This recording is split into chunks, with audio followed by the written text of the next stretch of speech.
Red and blue lights exploded across my half-finished cabin like something out of a crime show. What had been a peaceful morning instantly turned into chaos as three police cruisers rolled in, sirens echoing through the trees.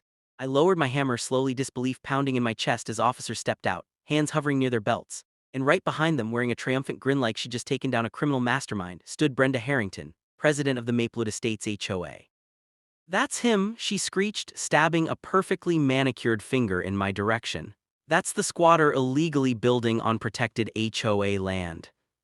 The lead officer, tall with silver threading his hair, approached cautiously. "Sir," he said evenly, "I'll need to see your identification and any permits related to this construction."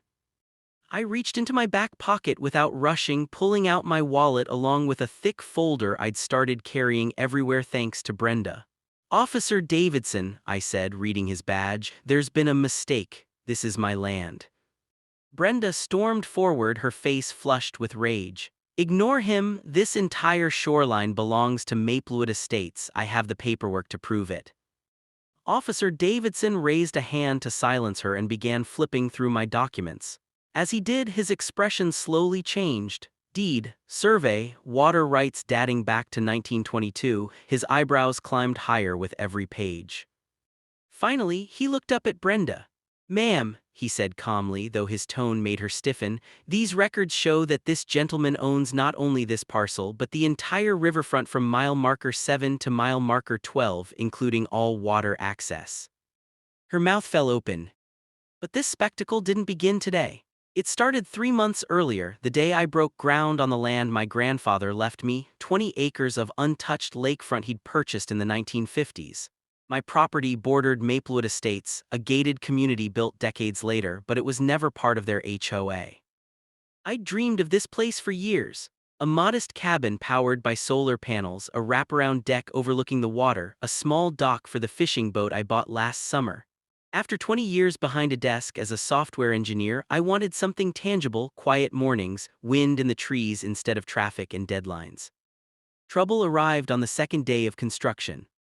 A golf cart tore down the dirt path, dust swirling behind it. Brenda jumped out like she was storming a battlefield. "Excuse me," she barked, arms crossed. "What do you think you're doing?"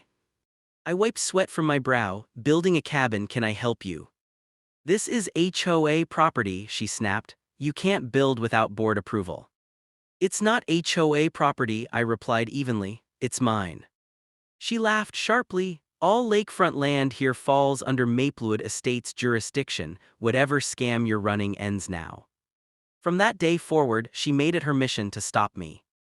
Every morning, I'd arrive to find violation notices taped to my equipment, cease orders, unauthorized construction warnings, many poorly copied from generic templates. I burned them. Then came the trespassing.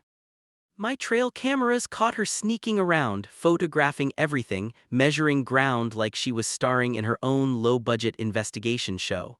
One morning, I found her standing inside my freshly poured foundation. "Brenda," I called out. She nearly dropped her clipboard. "You're trespassing." "I'm documenting HOA violations," she snapped. "Your construction noise is disturbing our residents' peace." "The nearest house is half a mile away," I said, "and it's 10 in the morning."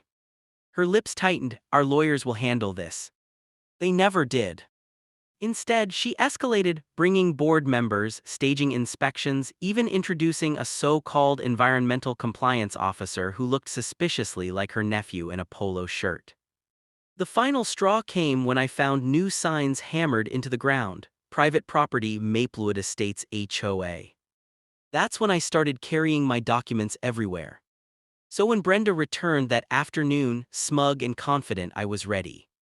"Those signs come down," I said. "Make me," she smirked. "I've called the real authorities." Which led to flashing lights, false accusations, and Officer Davidson calmly dismantling her claims as her face cycled through disbelief and panic. "You've been trespassing for 20 years, he told her flatly. I spread my survey across the hood of the cruiser, outlining boundaries. "That beach, the trail, the boat launch, it's all mine." The officers exchanged knowing looks. One muttered something about HOA presidents. "But we maintain the beach," Brenda protested. "On my property," I replied, "without permission." Officer Davidson handed me back my folder. Sir, do you want to press charges? I paused. Not today, but I will be installing boundary markers. Anyone crossing them will be prosecuted. Brenda shrieked about property values and community access. I shrugged. You should have thought of that before trying to steal my land. By nightfall, the neighborhood was buzzing. The next morning, 15 residents showed up, nervous, apologetic, confused. The HOA vice president stepped forward. We'd like to discuss lake access. There's nothing to discuss, I said, it's mine. Later that evening, Brenda was removed as HOA president after a unanimous vote. 3 days later, while installing my fence, my trail camera caught Brenda attempting to rip out posts with her Mercedes. She dragged 50 feet of fencing before landing in a ditch. This time I pressed charges. In court, the footage spoke louder than words. The judge issued fines, restitution, community service, and a restraining order. You weren't protecting your community, he said sharply, you were protecting your ego. The gavel fell. And just like that, the Queen of Maplewood Estates lost her crown, all because she couldn't accept that the view she claimed was never hers to begin with.